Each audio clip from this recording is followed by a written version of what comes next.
রাহেলা সন্ধ্যার পর থেকেই টুকটাক করে সবাইকে লুকিয়ে ব্যাগ গুছিয়ে ফেলছিল। ব্যাগে পড়ার জামা কাপড় আর জমানো 12,000 টাকা ছাড়া আর কিছুই নিল না। মেজো ভাইয়া সন্ধ্যায় বাড়িতে চলে আসে। 10টার আগেই ঘুমিয়ে পড়ে ভাবিকে নিয়ে। মনু থাকে রাহেলার সাথে। সেও 9টার বেশি জাগতে পারে না। দেখতে দেখতে ঘড়িতে 10টা বেজে গেল। রাহেলা ভেবেছিল যাওয়ার আগে কিছুতেই মনুর প্রতি মায়া বাড়ালে চলবে না, তাহলে হয়তো আর যাওয়াই হবে না। কিন্তু বোরকা পরে ব্যাগে হাতে নিয়ে দরজার কাছে গিয়ে বিছানায় ঘুমিয়ে থাকা মনুর দিকে তাকাতেই পুরো বুকটা বিষাদে ভরে উঠল। বিছানায় উঠে মনুকে বুকের সাথে চেপে ধরে ফুপিয়ে উঠল। মনু ঘুম জড়ালো চোখ জোড়া সামান্য একটু খুলল, শুধু আবার ঘুমিয়ে পড়ল। তাকে আস্তে করে শুইয়ে দিয়ে ব্যাগ নিয়ে বাইরে বেরিয়ে এলো। ভাইয়া ভাবির ঘর ভেতর থেকে দেওয়া। বাইরে একবার নজর দিয়ে দেখলে ছোট ভাইয়া কিংবা বড় ভাইয়ের ঘরের কেউ বাইরে আসে কিনা। না, নেই। সন্তর্পণে গেট খুলে বাইরে বেরিয়ে এলো রাহেলা। হয়তো স্পন্দন বেড়ে গেছে অনেক। এরপর নেমে পড়ল রাস্তায়। হেঁটে পুকুর পাড়ে যেতেই 15 মিনিট লাগলো। কেউ নেই। চিন্তিতভাবে 5 মিনিট দাঁড়িয়ে থাকতে এক সারি নারকেল গাছের ভেতর থেকে বেরিয়ে এলো আলম মিয়া। আসুক নাকি রাহেলা? আসছো নাকি রাহেলা? জি ভাইয়া। ভাবিরে বইলা আসলে ভালো হইতো না?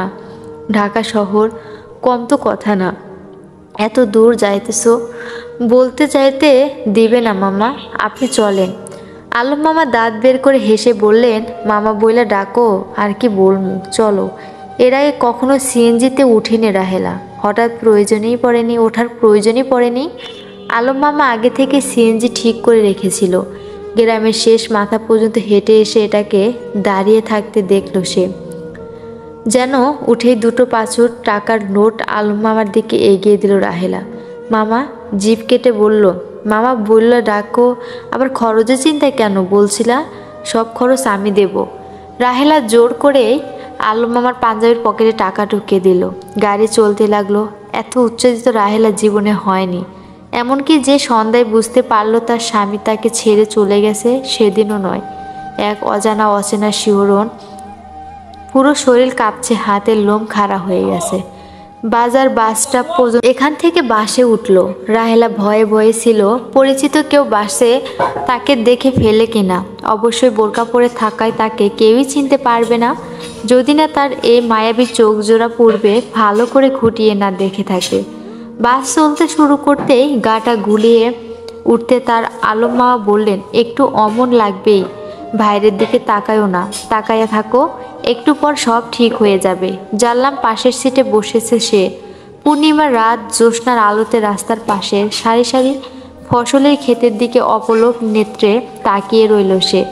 আপন মনে চোখ ভিজে উঠল। এসব যে তার চেনা জগৎ। এসব ছেড়ে সে কোথায় যাচ্ছে?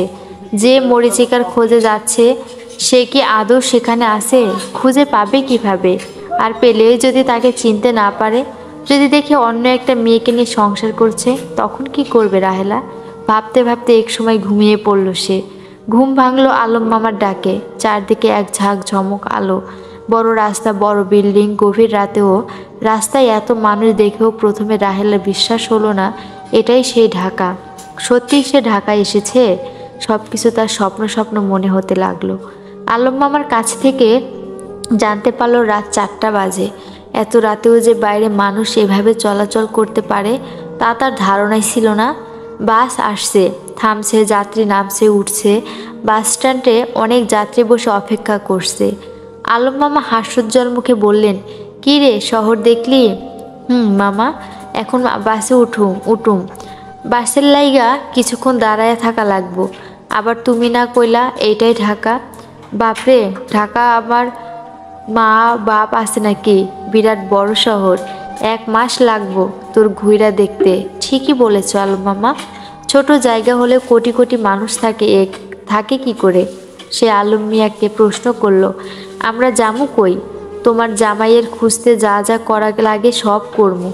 মামা বলে ডাকছো, একবার এমন এক জায়গায় যাব যেখানে এই শহরে সব মানুষের লিস্ট আছে। ছবি দেখা চিনবা না আমজাদরে? জি, ওই জায়গায় কিছু মেয়ে লোকের সাথে তোমার এক সপ্তাহ থাকা লাগবো। আমি এর মধ্যে তদবির কইরা লিস্ট জোগাড় করমু এই শহরে সবার, তারপর তোমারে সোজা আমজাদের কাছে নিয়ে যাব। রাহেলার বুকটা ধপ করে উঠল। সে জানে আলম আমার খারাপ স্বভাবের কথা।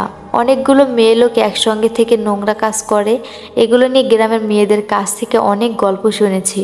তবু সে মামার সঙ্গে এসেছে এই ভরসায় যে তার চেহারা খারাপ, তার মতো একটা মেয়েকে কে কিনবে আর বেচবে। আর তার মনে তীব্র বিশ্বাস ছিল শহরে আসলেই আমজাদের সঙ্গে তার দেখা হবে। এই প্রথম আলম মামাকে ভয় করতে লাগলো রাহেলার। সে সংকোচের সঙ্গে বলল, মামা পিসাব চাপছে। মামা বইলা ডাকো, শরম কিসের, চলো। এটা কোনো অজুহাত ছিল না, সত্যি সংকোচের কারণে এতক্ষণ কথাটা বলতে পারিনি। রাহেলা বাস স্টপে পাশের লেডিস টয়লেট দেখিয়ে আলম মিয়া তাকে বলল, তুমি নিশ্চিন্তে যাও, আমি ওই যে চায়ের দোকানে ওইখানে বইসা থাকবো।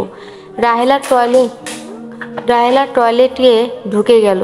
মোটামুটি 20 মিনিট সময় লাগবো বের হতেই ছোট চায়ের স্টলের সামনে পুলিশের পোশাক পরা দুজন লোককে দেখে তার বুকের পানি শুকিয়ে গেল আর হতভম্ব হয়ে গেল। আলম মামার হাতে হাত করা পরানো দেখে তার পুরো শরীর যদিও কাঁপছে, তবুও ওই দিকে তাকিয়ে থাকলো রাহেলা। সে বোকা হলেও আলম মিয়া যে তার দিকে তাকিয়ে চোখ ইশারায় থাকে বিপদের ইঙ্গিত দিলেন এবং তাকে পালিয়ে যেতে বললেন, তা সে বুঝতে পারল। রাহেলা এবার চোখ অন্ধকার দেখছে। আলম মামাকে পুলিশ ধরলো কেন? নিজের বিপদ সে আঁচ করতে পারল। তবে কি ব্যাপার? তবে কি পরিবার ছেড়ে পালিয়ে এই শহরে এলো পুলিশ ধরে? তার কি করে জানে কে পালিয়ে এসেছে আর কে ইচ্ছায় উদ্ধান্তের মতো হাঁটতে থাকে? রাহেলা কোথায় যাচ্ছে, কোন দিকে যাচ্ছে কিছুই খেয়াল নেই তার। শুধু বুঝছে ওই পোশাকের লোকদের থেকে যত দূর সরে যেতে পারে তত মঙ্গল। আলম মামা যতই খারাপ হোক না কেন, এতক্ষণ ধরে একটা সাহস পাচ্ছিল রাহেলা। অন্তত কি করবে এই চিন্তা মাথায় আসছিল না। যা করার আলম মামাই করবে। এবারে নতুন শহরে পুরোপুরি দিশহারা হয়ে গেল সে। প্রায় 1 ঘন্টা হাঁটল সে। তার মুখ শরীর বোরকায় আবরণে ঢাকা। এর মধ্যে সূর্য উঠতে শুরু করেছে। মানুষজনের আনা কোনা গাড়ি রিক্সার সংখ্যা বেড়ে গেল। অদ্ভুত বিষয় হলো রাহেলার সাথে কেউ অস্বাভাবিক আচরণ করছে না বা তার দিকে ফ্যালফ্যাল করে তাকিয়েও থাকছে না। এতে যেন সে শান্তি পাচ্ছে। বেলা বাড়িতে থাকলে এত লোকজন, এত মানুষ একসঙ্গে সে আগে দেখেনি। আরও কিছুটা সময় কাটালে সে হেঁটে হেঁটে ভয় কেটে তার চোখে এখন কৌতূহল। আলম মিয়া কিংবা তার স্বামীকে নিয়েও চিন্তা নেই, শুধু কৌতূহলী দৃষ্টি চারপাশের পরিবেশ আর মানুষদের পর্যবেক্ষণ করছে। এর মধ্যেই চায়ের দোকানে কিছু খাবার হোটেল খুলতে শুরু করেছে। রাহেলা শুনেছিল ঢাকা শহরে নারী পুরুষ একসঙ্গে বসে হোটেলে খাবার খায়। প্রচণ্ড ক্ষুধা অনুভব করলো সে। একটা হোটেলে ঢুকে পড়ল। এত সকালে ভিড় জমেনি। পরোটা আর মাংসের ঝোল দিয়ে নাস্তা করার পরেই অনুধাবন করলো রাহেলা সে খুব ক্লান্ত এবং এই শহরে তার থাকার কোনো জায়গা নেই। কেন জানে না, আলম মামার হাত থেকে ছুটে ভয়ের পাশাপাশি সামান্য তৃপ্তিও অনুভব করছিল সে। একটি লোক বাড়তেই সে বিল মিটিয়ে কাঁধে ব্যাগ ঝুলিয়ে আবার রাস্তায় হাঁটা ধরল। বোরকা পরা মানুষ খুব কমই দেখল রাহেলা। বেশিরভাগই সালোয়ার কামিজ, শাড়ি কাপড় পরা। ছেলে মেয়ে পাল্লা দিয়ে বাসে উঠছে। জিন্স পরা কিছু মেয়ের দিকে কয়েক মুহূর্তে তাকিয়ে রইল সে, আবার হাঁটা ধরল। ক্লান্তি ফিরে আসতেই আলম মামাকে পুলিশ কোথায় নিয়ে গেল? সে একাই এখন কি করবে? আমজাদ ইভা এই শহরে কোথায় থাকে? এই চিন্তা আবার ভয় করল মাথায়। আচ্ছা, সে যদি কাউকে বলে তাহলে সে কি আবার তাকে গ্রামে যাওয়ার বাসে তুলে দেবে, কিংবা তার স্বামীকে খুঁজে দেবে? এই শহরে সব মানুষের লিস্ট যেখানে থাকে সেখানে নিয়ে গেলেও চলবে, নাকি বাড়ির পথ ধরবে? কিন্তু কোন মুখে আমজাদকে না নিয়ে আবার বাড়িতে যাবে? আশেপাশে এবার চিরচেনা সেই আমজাদের মুখ হঠাৎ দেখতে পাওয়ার আশায় তাকাতে তাকাতে এগোলো সে। বেলা বেড়ে যায়। কড়া রোদে বেশিক্ষণ হাঁটতে পারে না সে। আসলে শহরটা অনেক বড় আর অনেক মানুষের, অনেক বড় বড় দালান আর গাড়ির। এক জায়গায় অনেকগুলো মানুষকে কোদাল পাতি হাতে দাঁড়িয়ে থাকতে দেখেন রাহেলা। সেদিকেই এগিয়ে গেল সে। কারণ তাদের অধিকাংশই লুঙ্গি শার্ট গেঞ্জি পরিহিত। আমজাদকে তো এরকম পোশাকে দেখেই সে অভ্যস্ত। যদিও কারো মুখের মাঝে আমজাদকে খুঁজে পেল না সে। একসময় দুপুর শেষ হয়ে যায়, এর মধ্যে খাবার দোকান খুঁজে, খাবার পাবলিক টয়লেটে খুঁজে প্রয়োজনীয় কাজ সারা করে ফেলেছে রাহেলা। ক্লান্ত হলেই জায়গা পেয়ে ছায়ায় বসে জিরিয়ে নেয়। আস্তে আস্তে তার মনের ভয় কেটে যেতে থাকে শহর নিয়ে।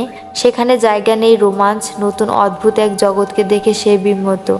যতটা ভয়ঙ্কর আর অনিরাপদ ভেবেছিল জায়গাটাকে, ততটা লাগলো না। সাহস বেড়ে গেল তার, আত্মবিশ্বাস জন্মালো। আমজাদকে দেখার সে পাবেই। সাহস করে একটা বাসে উঠে বসলো। বাস চলার পর হেল্পার যখন ভাড়া চাইতে এলো, তখন পাশের সিটে মেয়েটাকে অনুকরণ করে 20 টাকার নোট তার দিকে বাড়িয়ে দেয়। হেল্পার কোথায় নামবেন জানতে চাইলে জানলা দিয়ে বাইরের ঝুটন্ত মানুষ, গাছ, দোকানের দিকে চেয়ে নীরবতা পালন করে সে। একটা সময় অনেকগুলো গাছের সারির পাশে স্টপে বাস থামাতেই পাশের সিটের মেয়েটার দরজার দিকে এগিয়ে যায়। রাহেলাও মেয়েটাকে অনুসরণ করে নেমে পড়ে। মেয়েটা যেদিকে যায় সে তার উল্টো দিকে হাঁটা শুরু করে। রাস্তা ধরে হাঁটার পর সে যে পার্কের ভেতরে চলে এসেছে তা তার জানার কথা না। বিকেলের শেষ মুহূর্তে এত সুন্দর ছায়া ঘেরা জায়গা দেখে কিছুটা প্রশান্তি পেল সে। একটা ব্রেঞ্চে বসে আশেপাশে মানুষদের দিকে কৌতূহলী দৃষ্টিতে তাকিয়ে থাকে সে।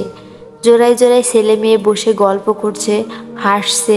ফেরিওয়ালারা পানি, কোক, ভুট্টা ভাজা, ঝালমুড়ি বিক্রি করছে। কিছু বৃদ্ধ ও বৃদ্ধা, তারা বয়সী মেয়ে বাচ্চাদেরও লক্ষ্য করল সে। আরেকটু ঘুরে ঘুরে একটা গাছকে ঘিরে থাকা গোল সিমেন্টের বসার জায়গায় বসলো সে। একটু পরেই সন্ধ্যা হয়ে যাবে। এই শহরের রাত কীরকম তার সম্পর্কে ধারণা নেই রাহেলার। এখন শুধু ইচ্ছা করছে একটা ঘরে ফিরে যাওয়ার। ফিরে আর কিছু না, বিছানায় শুয়ে ঘুমিয়ে পড়া। কিন্তু হাই ঘর, এ শহরে তার কিছুই নেই, কেউ নেই। এখন হঠাৎ করে যদি আমজাদ এসে তার সামনে দাঁড়াতো আর বলতো, তুমি দেখি ভারী বোকামি, ঢাকায় আসবা আমারে জানায়া আসবা না? ইস, সারাদিন একলা একলা ঘুইরা বেড়াইছো শহরে তুমি, ফিরিস্তা আয়সা কইলেও বিশ্বাস যাবো না। তোমার যে বুদ্ধি, চলো চলো, অনেক নাটক হইছে, এখন বাড়িতে আসো। তোমার লাইগা তো সংসারটা এতদিন ধইরা গুছাইলাম, এখন দায়িত্ব নেবা, চলো চলো, ওঠো না কেন? ভাবতেই পুলকে শরীর শিউরে ওঠে রাহেলার। আহা স্বপ্ন! সন্ধ্যা নেমে এলো। সন্ধ্যার হালকা অন্ধকার তখন নামতে শুরু করেছে। রাহেলা সেখানে গম্ভীর হয়ে বসে নিজের চিন্তার জগতে বসে আছে। এমন সময় তার পাশে এসে বসলো একটা ছেলে, বয়স 7 থেকে 8 বছর, পরনে ময়লা প্যান্ট, খালি গা, একটা পলিথিনের প্যাকেটে কোন আকৃতির অনেকগুলো বাদামের পুটলো। রাহেলার দিকে এক পলক তাকিয়ে ছেলেটা পলিথিন পাশে রেখে মাটির দিকে তাকিয়ে বসে রইল। ছেলেটাকে দেখে সারাদিন এই প্রথম মনুর কথা মনে পড়ল। মনু কি করছে, তাকে ছাড়া আজ ঘুমাবো কি করে? ভাইয়া ভাবি গ্রামের লোক তার বাড়ি থেকে পালানোর কথা জানার পর তাকে নিয়ে কি আলোচনা করছে, জানার লোভ হয় তার। ছেলেটার দিকে তাকিয়ে কাঁপা কাঁপা কণ্ঠে রাহেলা বলল, কি নাম গো তোমার? ছেলেটা একবার তার দিকে তাকালেও কোনো কথা বলল না, আবার চুপ করে মাটির দিকে তাকিয়ে থাকলো। রাহেলার এই পৃথিবী প্রথম মনে হলো তার যে মুখ ঢাকা, তাকে যদি আমজাদ দেখেও চিনবে কি করে? সে আমজাদকে খুঁজতে খুঁজতে নিজেকে প্রকাশ করতেই যে ভুলে গিয়েছিল, এই ভেবে নিজের উপর ক্ষোভ হলো। মুখের আবরণটা সরিয়ে আবার ছেলেটার দিকে তাকালো সে। এই ধরনের ছেলেদের সাহসের কমতি নেই। এরা অপরিচিত মানুষ দেখলেই ঘাবড়ে যায় না। পথে থাকতে থাকতে নানা রকম মানুষ দেখে অবস্থা বাদাম ফেরি করে বেড়ায়। অচেনা মানুষের সাথেই ব্যবসা, তবুও পুরো শরীর ঢাকা অপরিচিতা। এই মহিলাটা যখন হঠাৎ তাকে নাম জিজ্ঞেস করলো, তখন সন্ধ্যার এই পরিস্থিতির জন্য হোক সে একটু ভয় পেল। কিন্তু পরক্ষণে রাহেলা মুখোশ খুলতে সন্ধ্যা স্নান আলোর অপলক দৃষ্টিতে তার দিকে তাকিয়ে রইল সে। এত সুন্দর মায়াবী চেহারা, চোখ, ছেলেটা এর আগে এত সুন্দর মায়াবী চেহারা, চোখ, ছেলেটা এর আগে কখনোই দেখেনি যেন। কেমন একটা মায়া মায়া চেহারা, তার মা চেহারা, তার মুখায়ব, তার চিন্তায় যে জটিলতা কোনো ছাপ নেই তা প্রকাশ করে। গ্রাম্য সরল নারী ছেলেটা বিড়বিড় করে বলে, রাব্বি, তোমার বাপ মা কি করে? ছেলেটা আবার চুপ করে গেল। রাহেলা মন খুব খারাপ হয়। এটুকুন একটা ছেলে বাদাম বিক্রি করে খায়? আহা পৃথিবী, সে কি বোঝে? ব্যাগ থেকে 500 টাকার একটা নোট এগিয়ে দেয় ছেলেটার দিকে। নাও, কিছু কিনা খাইও। ছেলেটা এবার হতভম্ব হয়ে তাকিয়ে থাকে। এই নোটটা সে চেনে এবং মূল্য জানে, তবুও কেমন যেন সংকোচ, হাত বাড়াতে পারে না। রাহেলা সিমেন্টের সিঁড়িতে টাকাটা রেখে দিতেই উড়ে যেতে পারে ভেবে টাকাটা হাতে নিয়ে বিম্মত দৃষ্টি তাকিয়ে থাকে রাহেলার দিকে। রাহেলা বলল, তোমার বাড়ি কে কে থাকে? বাপ আর মা। মায় চিন্তা করে না রাত হইয়া যায়, বাড়ি যাও না? সৎ মা। ওই ছেলেটার সমস্ত দুঃখ যেন চোখের সামনে দেখতে পায় রাহেলা। ছেলেটা এবার অনেকটা সাহস সঞ্চয় করে বলে, আপনি বাড়িতে যাবেন? না। কই? রাহেলা একটা দীর্ঘশ্বাস ফেলে সারাদিন এই প্রথম কোনো একজন মানুষ পেল মন খুলে কথা বলা। সে তার জীবনের ইতিবৃত্ত সমস্ত ছেলেটার কাছে প্রকাশ করলো। আমজাদ, তার গ্রাম, আলম মামা, কেন শহরে আসা, সব। সে ছোট্ট ছেলেটার কাছে এর কোনো সমাধান চায় না।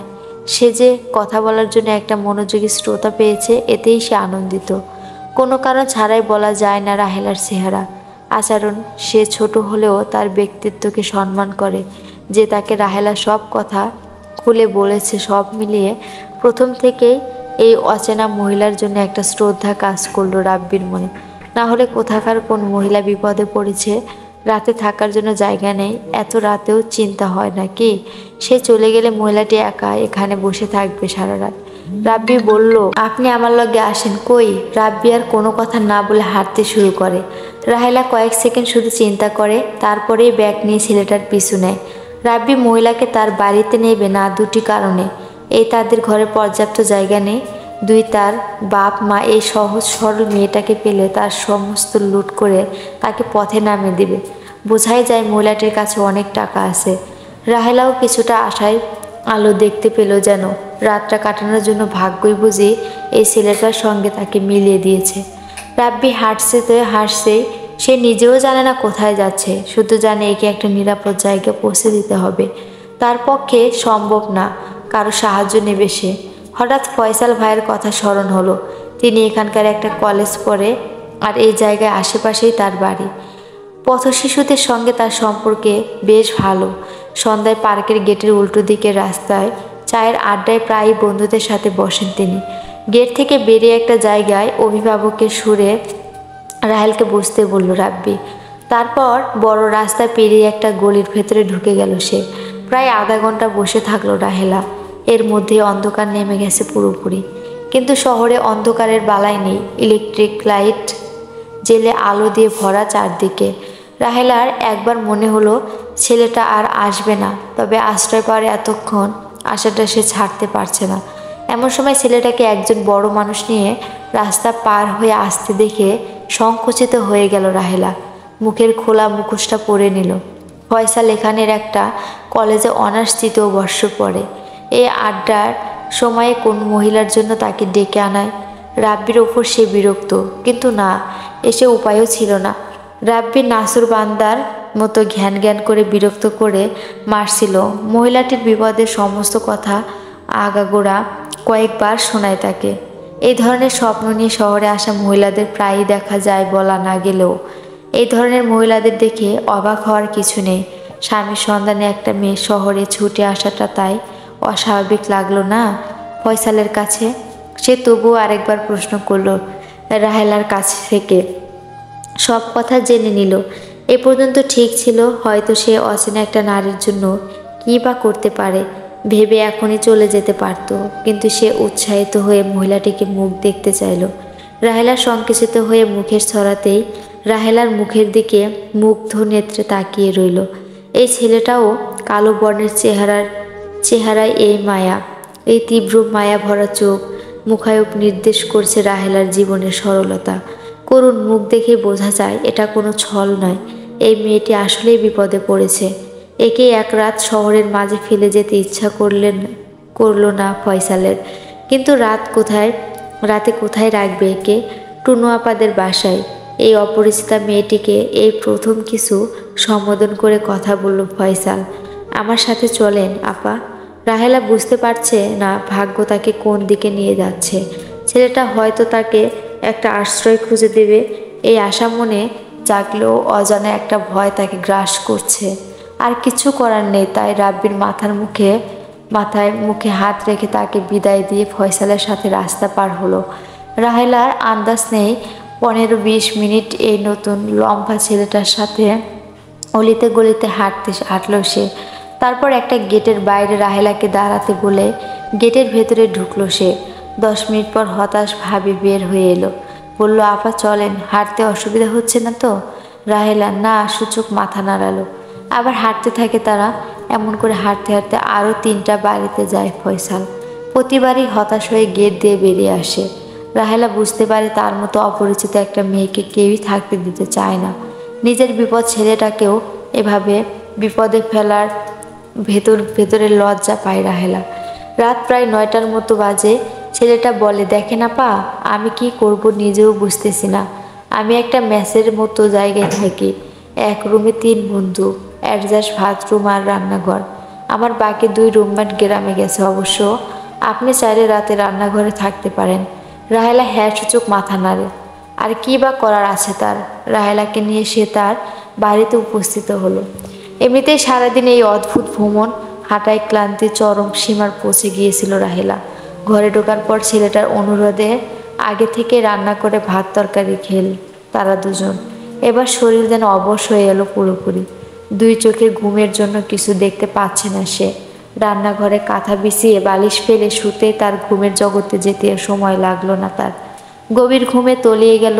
গভীর রাতে তার পুরো শরীরের ওপর আরেকটা শক্ত শরীর স্পর্শ অনুভব করতেই শিউরে উঠল রাহেলা। বিমূঢ়ভাবে চোখ মিলতেই পাশের ঘরের ডিপ লাইটের মধুর আলোতে তার উপর চেপে বসা ছেলেটাকে চিনতে পারল সে। মুখটা পরিচিত হলেও এই চেহারা সম্পূর্ণ নতুন লাগলো রাহেলার কাছে।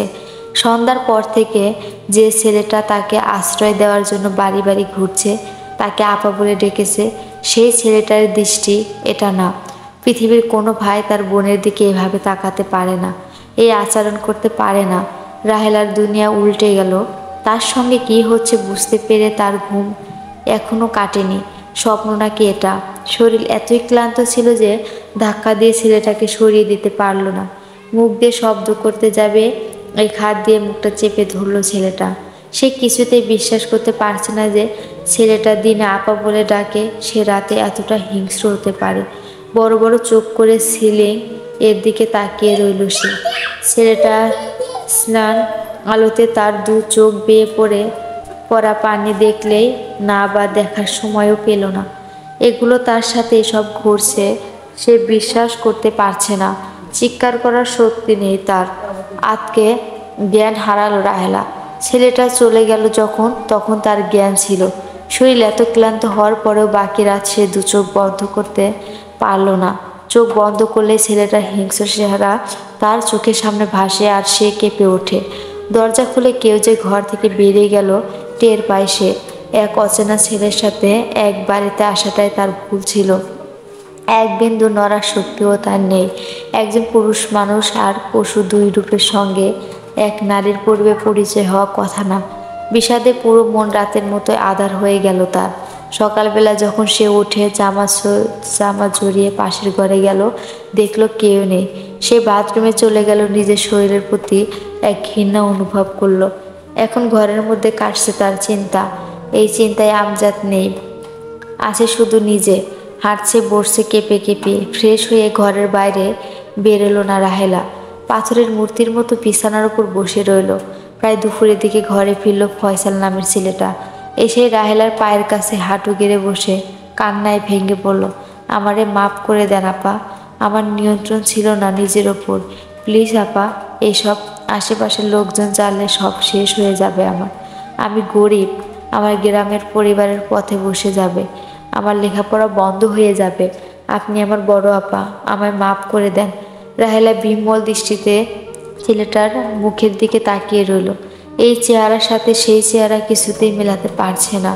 তার ভেতরে কোনো প্রাণ নেই, তাই সে কোনো কথা বলতে পারল না।